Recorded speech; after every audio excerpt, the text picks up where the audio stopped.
Hello दोस्तों, मैं हूं सुचित्रा। आप लोगों के साथ अपने स्टडी ब्लॉग शेयर करती हूं। Good morning. अभी है सुबह का टाइम, लगभग 5 सवा 5 हुआ है और मैंने ब्रश वगैरह करके मैं बैठ गई हूं पढ़ने के लिए।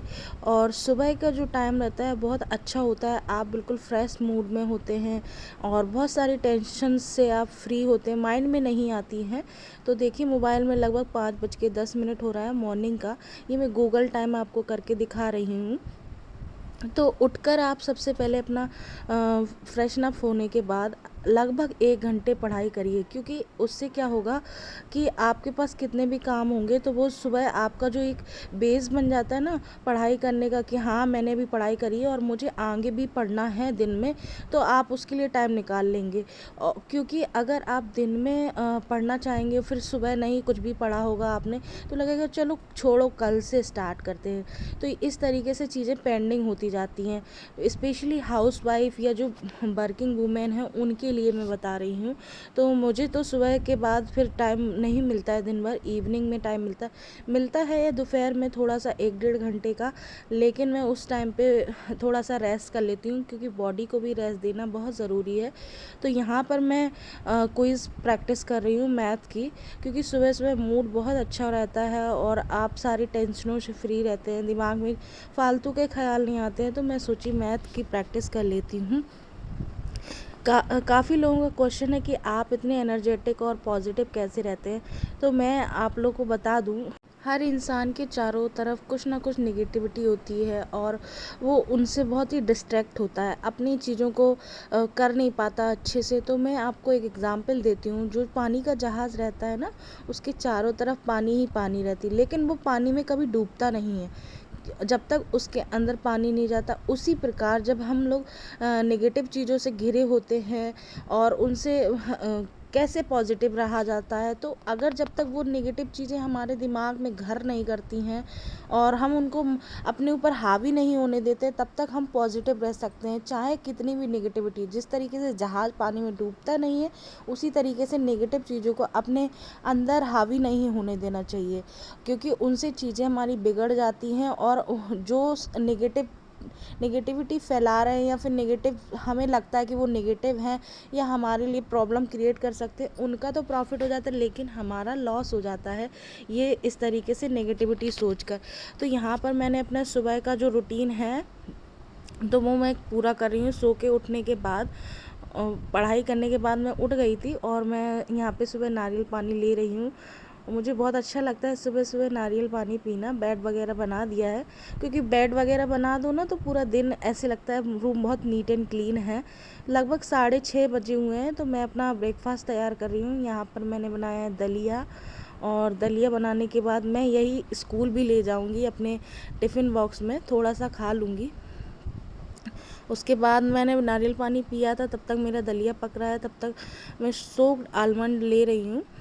और लेने के बाद फिर मैं रेडी होकर स्कूल चली गई थी। स्कूल में बहुत सारे काम रहते हैं। वहाँ से लौट के आई तो बच्चों को ट्यूशन पढ़ाया। शाम को लगभग 6:30 बज गए। खाना वगैरह बनाया, घर के जो काम होते हैं उनको निपटाया। तो फिर वहाँ से लौटने के बाद मुझे कुछ काम था स्कूल का, वो मैं कर रही थी इवनिंग के टाइम। फिर उसके बाद मैं थोड़ी देर पढ़ाई करी और पढ़ाई करने के बाद फिर मैं सो जाती हूँ। इसी तरीके से पूरा दिन स्पेंड करती रहती हूँ। हाँ, फ़िलहाल अभी मैं अपने जो जॉब है, स्कूल जॉब है, उसको मैं छोड़ने वाली हूँ। उसके पीछे रीज़न है, नेक्स्ट वीडियो में ज़रूर मैं आप लोगों के साथ शेयर करने वाली हूँ कि क्या रीज़न है, क्यों मैं अपनी जॉब छोड़ रही हूँ। और ट्यूशन जो मैं बच्चों को देती हूँ वो कंटिन्यू करूँगी। आप लोग भी गैस करिए कि कमेंट करके बताइए कि मैं अपनी जॉब क्यों छोड़ रही हूँ। और जब मैं सबको सजेस्ट करती हूँ कि छोटे छोटे चीज़ों से आप लोग आगे बढ़िए, छोटी ही जॉब करिए, लेकिन फ़िलहाल मैं तो छोड़ रही हूँ, तो इसका रीज़न आप लोग सोचिए और मुझे कमेंट करके बताइए कि क्यों मैं अपनी जॉब छोड़ रही हूँ।